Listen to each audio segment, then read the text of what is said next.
neba nange mukama yatonda ensi naye maama makanika ne bimusobera 12 Star Universal Pictures ne Black Studios nga bakuletedde tenyumye bannange ekyo gatonda ba Moga ya Faizo akuletedde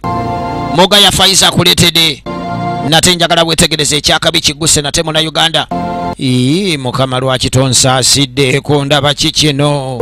kyekigenda mu maaso wabula bannange eriye yabitegera mukama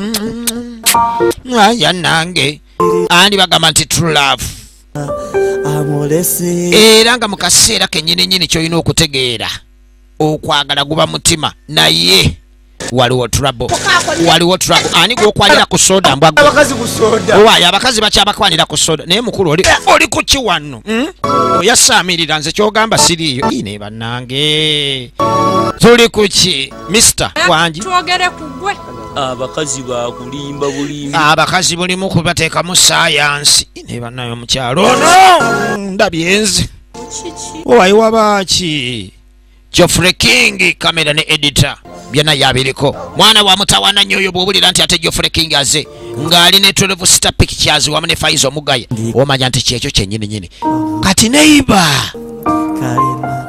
Akasoobo ka Neighbour kalese embeera era bw'osoba n'omala n'oyingirayo ate ne wayakonkonata bw'obageze badange fundeze oyingiranga waani yayingira bw'essaawa yonna Akasoobo ka Neighbour mwezi gwa kuna